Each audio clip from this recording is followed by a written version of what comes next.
They said the garden was cursed, but Ryan never believed it. He only wanted answers about the land, the money, and the girl who fought for both. Ella, with her pink jacket and stubborn heart, claimed the garden belonged to her family. Ryan called it stolen ground.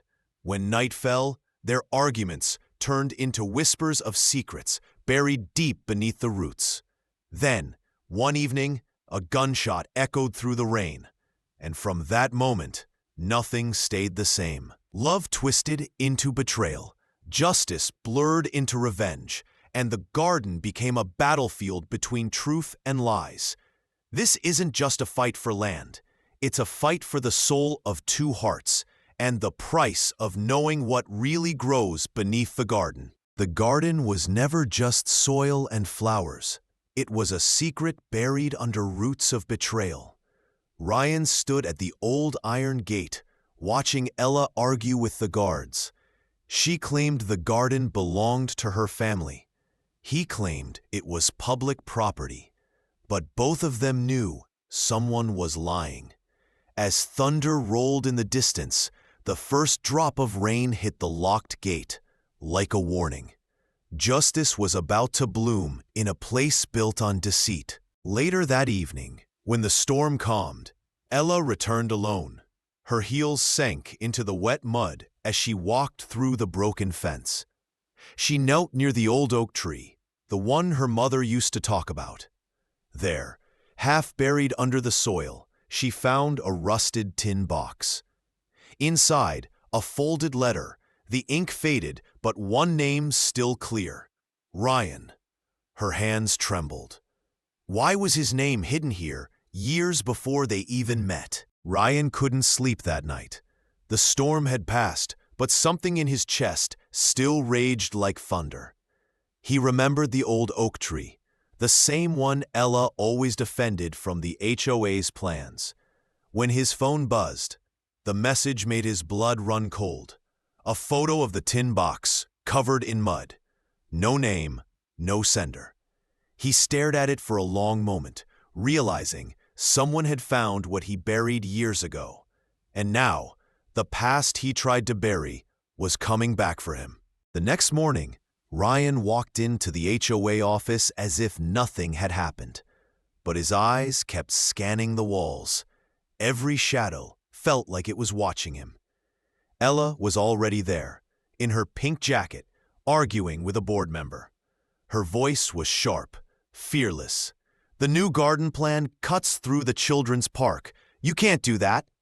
Ryan paused. That plan was his signature, the one that would hide his old secret forever. And now, Ella was standing right in front of it, ready to expose everything he'd done.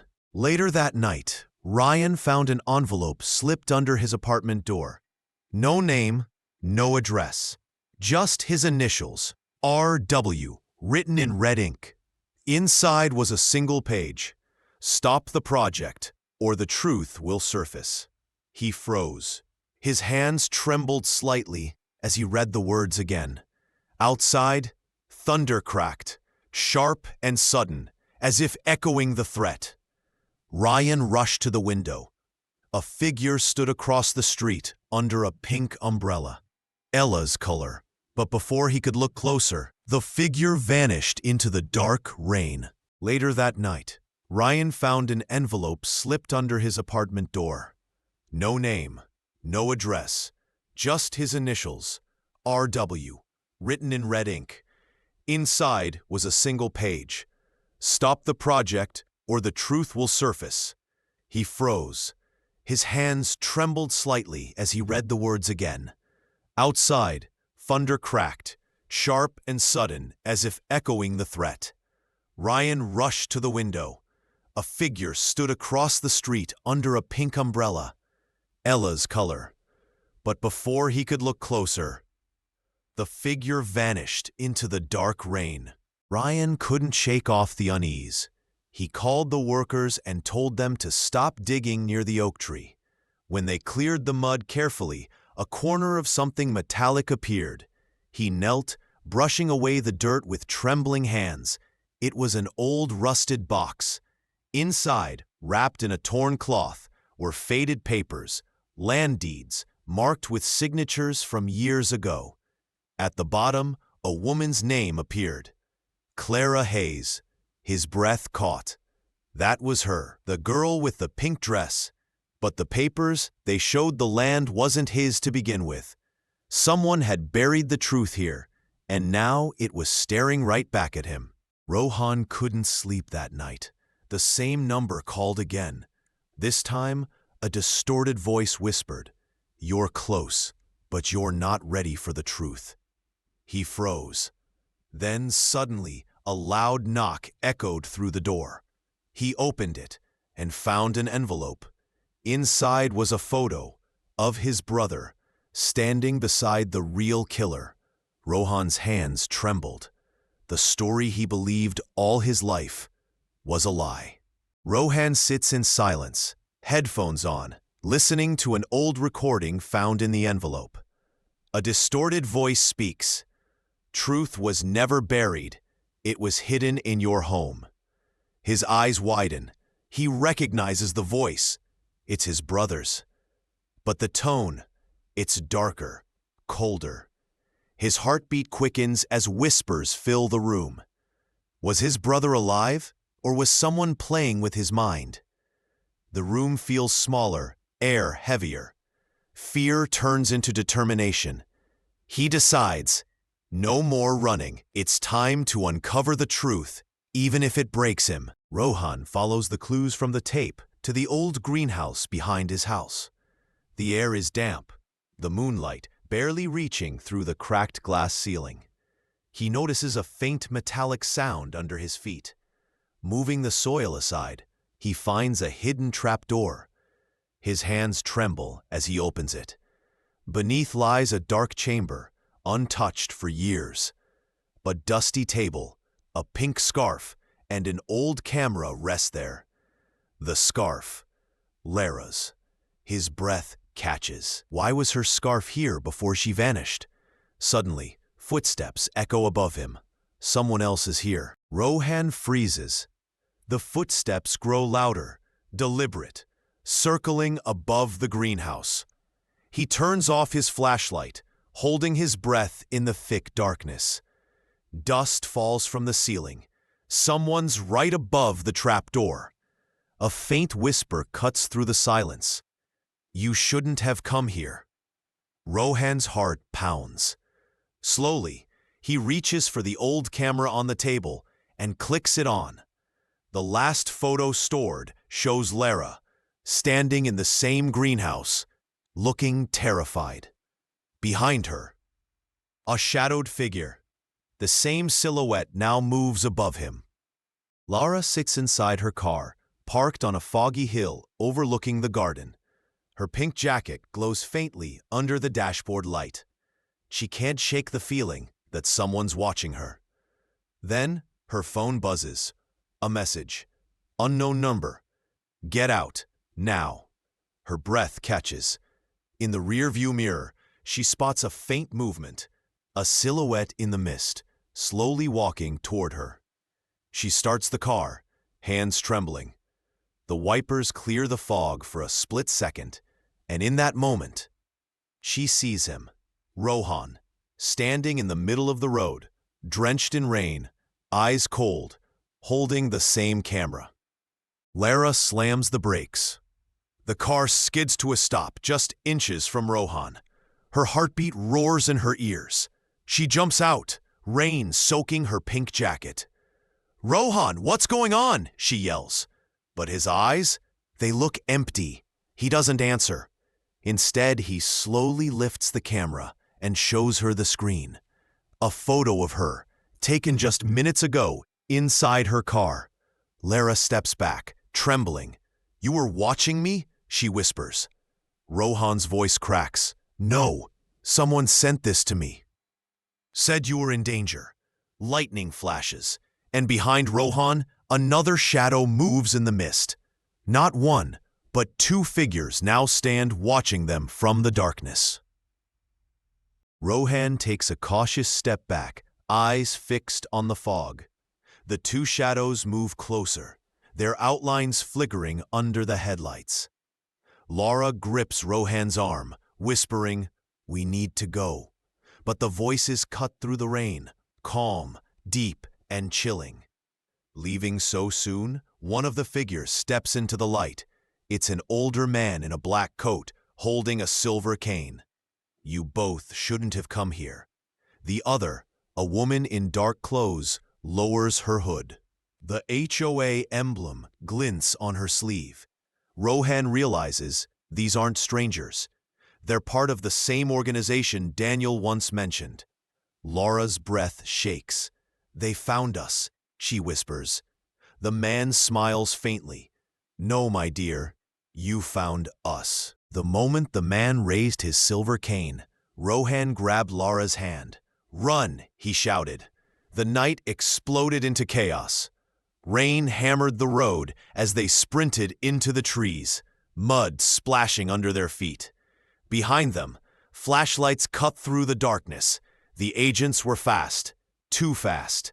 Laura's pink jacket glowed faintly between the trees, making her an easy target. "This way," Rohan whispered, pulling her down a narrow trail toward an old greenhouse half buried in vines. A bullet cracked through the silence, hitting a nearby branch. Laura stumbled, gasping, "They're shooting at us." Rohan turned, eyes fierce. "Then we keep moving." The wind howled as they disappeared into the mist, the shadows closing in, footsteps echoing behind them. Closer, every second. They stumbled into the broken greenhouse, breathless. The rain outside turned to a soft echo on the glass roof. Vines hung from every corner, and old tools lay rusted under the moonlight. Laura pressed her back against the wall, trembling. "What is this place?" she whispered. Rohan shined his small flashlight across the room, revealing a table in the center, covered with dusty blueprints and maps of the garden area. "This was my father's," he said softly. "He used to work here before the HOA took everything." Laura frowned. "So this is where it began?" Rohan nodded. "And maybe where it ends." Outside, faint footsteps approached. Rohan quickly turned off the light. The sound of a door creaking echoed through the darkness. Someone else was inside. The door creaked wider, and a shadow stepped inside. Rohan held his breath, his hand gripping the flashlight tight. Laura's heartbeat echoed in the silence. The figure moved closer, slow, steady, until the light hit his face. It wasn't a guard. It was an old man. "Rohan?" the man said in a cracked voice. Rohan froze. "Mr. Keller, you worked with my father." The old man nodded weakly. "I warned him not to fight the HOA. They never lose." Laura stepped forward, confused. "What do you mean?" Mr. Keller looked at her, eyes filled with regret. "This garden isn't just stolen land. It's buried proof. Your father hid something here." A thunderclap echoed outside. Rohan's face hardened. "Then we find it before they do." But Keller shook his head slowly.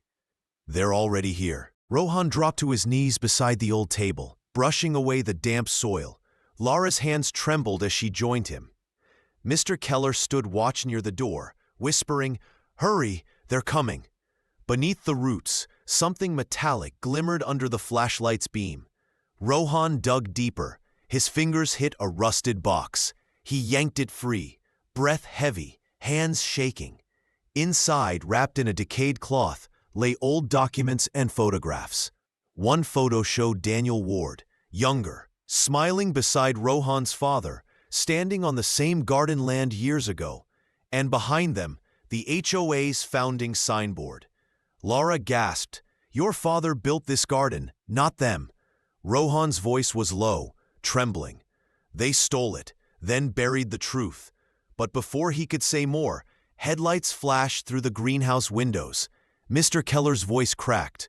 "Too late. They found us." Rohan grabbed the box tight and bolted toward the back exit. Laura followed, her shoes slipping on the wet floor. Mr. Keller slammed the door shut behind them, shouting, "Run! Don't look back!" Rain lashed against their faces as they sprinted through the overgrown path. Headlights sliced through the darkness behind them. Black SUVs tearing through the garden, engines roaring. Rohan clutched the box to his chest. Laura's breath came in gasps. "Rohan, they're gaining on us," she cried. He turned sharply into the orchard, branches whipping across their faces. A gunshot cracked through the night. Bark splintered beside his head. Mr. Keller's voice echoed faintly from behind. "Keep going. The truth must survive." Rohan didn't look back. The rain drowned out everything, except his heartbeat and the echo of chasing footsteps. The rain softened, but the air still trembled with fear.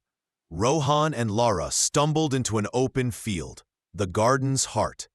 The metal box slipped from Rohan's hands, landing with a dull thud in the mud. Lara fell to her knees, gasping. "Rohan, we can't keep running forever." He looked at her, rain dripping from his hair, eyes burning with determination. "As long as the truth is with us, we don't stop." Behind them, the sound of engines slowed. Headlights cut through the fog, forming ghostly halos. The men stepped out, black coats, silent, unmoving. Rohan picked up the box again. Lara's trembling hand found his. "We end it here," she whispered. Thunder rolled above, and suddenly, silence. Only the sound of raindrops hitting the old metal lid. The camera slowly pulled back. The vast, empty field swallowed them both. In the distance, a faint siren echoed. The truth, still buried, but breathing.